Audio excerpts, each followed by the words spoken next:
আসসালামু আলাইকুম, আমি রহিমা। আপনাদের বোন নতুন করে নতুন সময়ে একটা ব্লগ ভিডিও নিয়ে হাজির হলাম। তো আসলে আজকে কিন্তু আকাশটা খুবই খারাপ, বৃষ্টি হচ্ছে বাহিরে।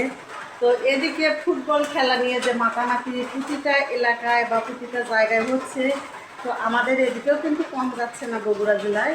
তো আমার এক দেবর হচ্ছে মানে বাজি ধরছিল যে তার দল জিতবে, তা তার দল তো জিতেনি। দল যেতেনি বিধ হয় তার যে খিচুড়ি রান্না করছিল, এই যে খিচুড়ি, হ্যাঁ, অনেকগুলো লোকের আয়োজন করছিল, যেখানে মনে করেন 10 কেজি চাউল হলে আয়োজনটা খুব সুন্দর হতো খাওয়া দাওয়ার। তো সেখানে 20 কেজি চাউল রান্না করছিল যেন সবাইকে ভালো করে খাওয়াইতে পারে এবং তার দলটা যেন জিততে পারে। তো আলহামদুলিল্লাহ তার দল কিন্তু জিতেনি এবং খিচুড়িটাও বেশি একটা মজা হয়নি। হ্যাঁ, একটু হালকা লবণ দিয়ে খিচুড়িটা আমি আবারও জাল করলাম। তো দুঃখের বিষয় একটা, আবার সুখের বিষয় আছে। দুঃখের মাঝে সুখও আছে। সেটা হচ্ছে কি, যে দল জিতেছে সেটা হচ্ছে ছেলের পক্ষ, আর যে দল হারছে সেটা হচ্ছে বাপের পক্ষ।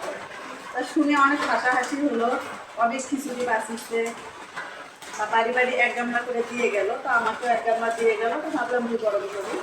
হ্যাঁ, যেখানে আছে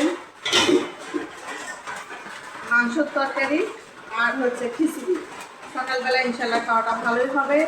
আকাশ খারাপ, এদিকে কিন্তু বৃষ্টি, ওয়েদার কিন্তু খুবই খারাপ, বাইরের দিকে বৃষ্টি পড়তেছে। তো এই হচ্ছে আজকের অবস্থা।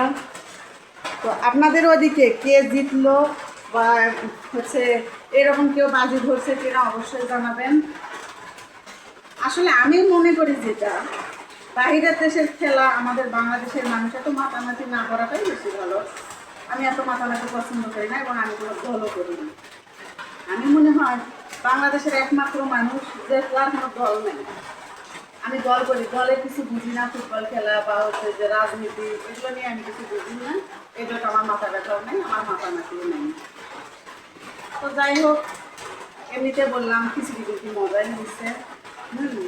মন দিয়ে হচ্ছে ভালোবাসলে আর মানুষ দশের খাবার যেখানে সেখানে মজাই হবে।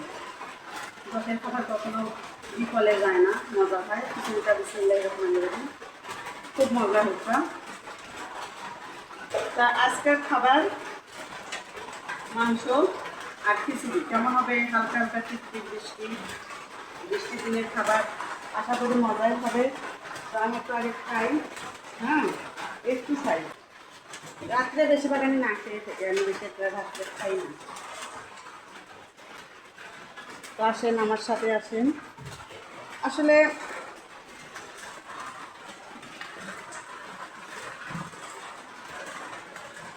এখন আমি এই মাটির জগে পানি আনবো। মাটির জগে পানি খেতে খুব ভালো লাগে, কারণ মাটির জগে পানি সবসময় ঠান্ডা থাকে।